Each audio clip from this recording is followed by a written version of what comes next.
Hello guys, स्वागत है आपका राममान जी के चैनल पर।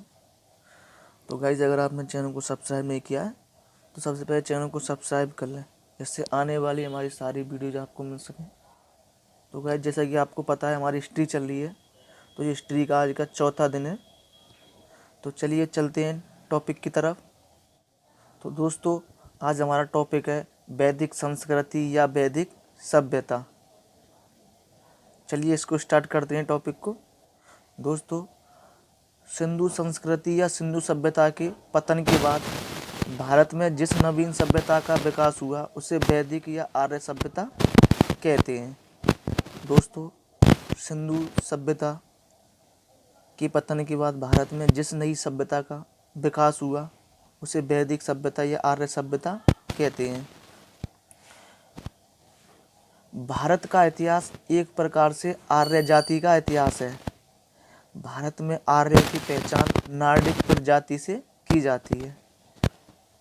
भारत का जो इतिहास है वो एक प्रकार से आर्य जाति का इतिहास है, और भारत में जो आर्यों की पहचान की जाती है वो नार्डिक एक प्रजाति है, उससे की जाती है।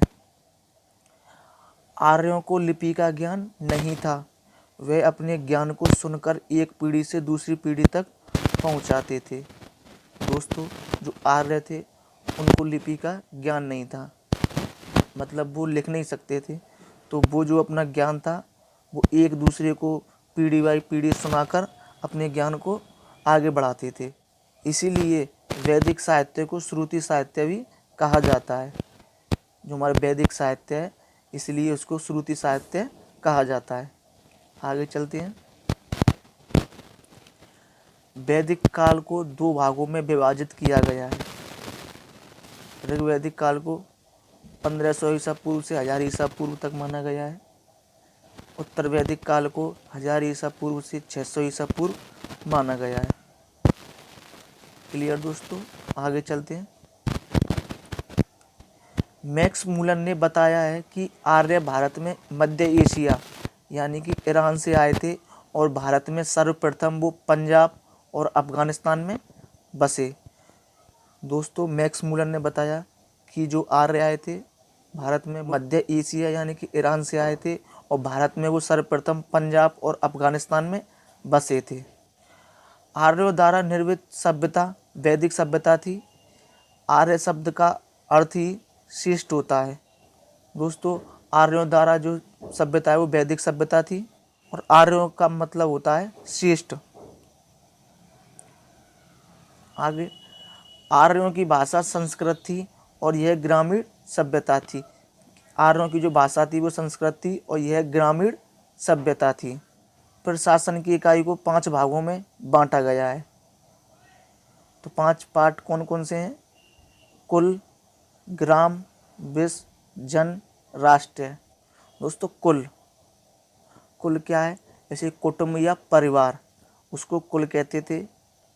ग्राम, परिवारों को मिलाकर जो बनता था वो ग्राम बनता था। विश्व, ग्रामों को मिलाकर विश्व बनता था। जन, अब जन में कई ग्राम मिलकर जन बनाते थे। का राष्ट्र जन को मिलाकर बनता था। जन मिलता था तो राष्ट्र बनता था। जो ग्राम का मुखिया होता था उसे ग्रामीणी कहते थे। विश्व का प्रधान विस्पति कहलाता था तथा जन के शासन को राजन कहते थे। ये आप याद रखेंगे कि जो विश्व का प्रधान होता था उसे विस्पति तथा जन के शासन को राजन कहते थे। सभा एवं समिति राजा को सलाह देने वाली संस्था थी। स्त्रियां सभा एवं समिति में भाग ले सकती थीं। युद्ध के लिए गविष्टि शब्द का प्रयोग किया गया है, जिसका अर्थ गायों की खोज था। वाजपति गोचर भूमि का अधिकारी होता था। वह उग्र अपराधियों को पकड़ने का कार्य करता था। जो वाजपति गोचर होता था वो भूमि का अधिकारी होता था, और वह उग्र अपराधियों को पकड़ने का कार्य करता था। आगे चलते हैं। ऋग्वैदिक समाज को व्यवसाय के आधार पर 4 वर्णों में बांटा गया है। पहला है आपका ब्राह्मण, क्षत्रिय, वैश्य, शूद्र। क्लियर दोस्तों। जो ऋग्वैदिक समाज है उसको व्यवसाय के आधार पर 4 वर्णों में बांटा गया है, ब्राह्मण, क्षत्रिय, वैश्य और शूद्र।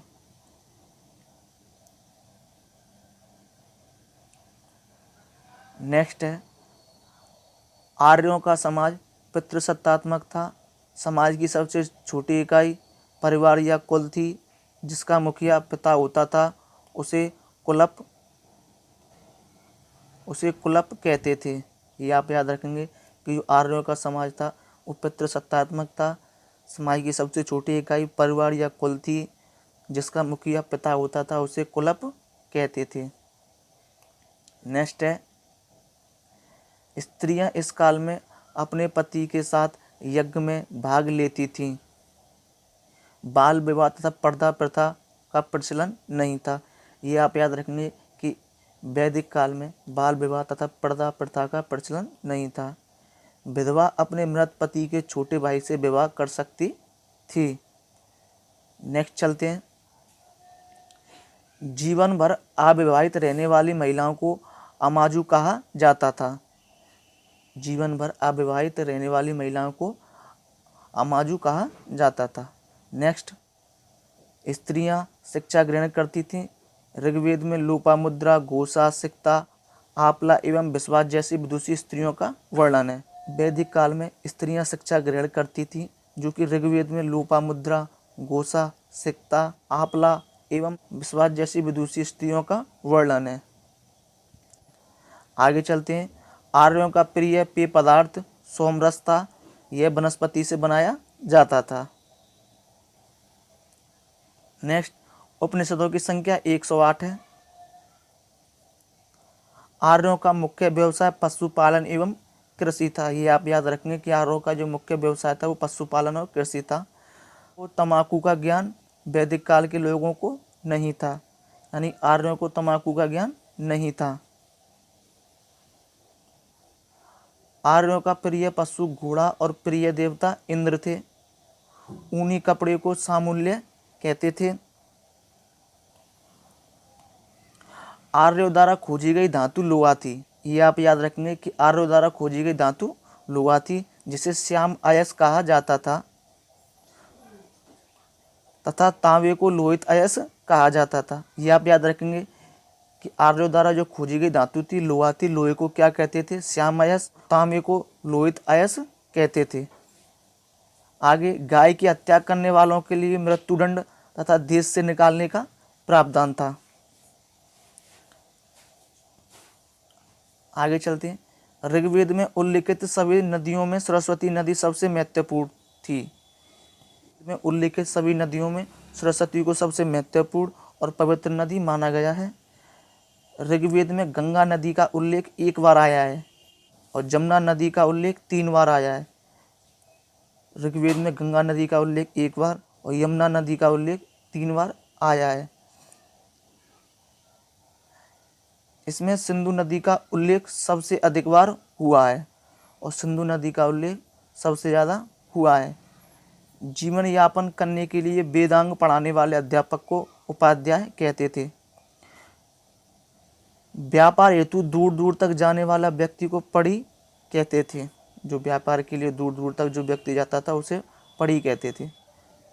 नेक्स्ट है, उत्तर वैदिक काल में इंद्र के स्थान पर प्रजापति सर्वाधिक प्रिय देवता हो गए थे। दोस्तों, ऋग्वैदिक काल की कुछ नदियां हैं जो कि एग्जाम में बार बार पूछी जाती हैं, जो कि प्राचीन नाम उनका कुछ और था लेकिन आधुनिक नाम कुछ और है। चलिए उनको भी क्लियर कर दें।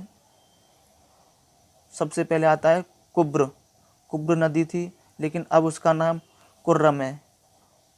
कुभा, कुबा का प्राचीन नाम था लेकिन अब काबुल है। बतिस्ता प्राचीन नाम है लेकिन अब उसका नाम झेलम है। आस्किनी प्राचीन नाम है लेकिन अब उसका नाम चिनाब है। परुष्णी प्राचीन नाम, आधुनिक नाम उसका रावी है। शतुद्री प्राचीन नाम है लेकिन अब सतलज उसका नाम है। बिपाशा प्राचीन नाम है लेकिन अब उसका नाम व्यास है। सदानीरा प्राचीन नाम है लेकिन अब उसका नाम गंडक है। आगे द्रस द्वितीय, लेकिन अब उसका नाम गग्गर है। आगे चलते हैं। गोमती, लेकिन अब उसका नाम गोमल है। सुवस्तु, लेकिन अब स्वात उसका नाम है, स्वात। चलिए फिर से रिवाइज करते हैं। कुब्र प्राचीन नाम है, लेकिन अब कुर्रम है। कुबा प्राचीन नाम है, काबुल अब उसका नाम है। बतिस्ता, बतिस्ता का प्राचीन नाम था, लेकिन अब उसका नाम झेलम है। चिनाब का प्राचीन नाम क्या है? आस्कनी। रावी का प्राचीन नाम क्या है? परुषणी। सतलज का प्राचीन नाम क्या है? सतुद्री। ब्यास का प्राचीन नाम बिपाशा। गंडक का प्राचीन नाम सदानीरा। गग्गर का प्राचीन नाम द्रसद्यति। और गोमल का प्राचीन नाम गोमती। और स्वाति का प्राचीन नाम सुबस्तु। तो दोस्तों, आज का हमारा जो टॉपिक था वैदिक सभ्यता, वो क्लियर होता है। तो मिलते हैं नेक्स्ट सेशन में नेक्स्ट वीडियो के साथ। धन्यवाद।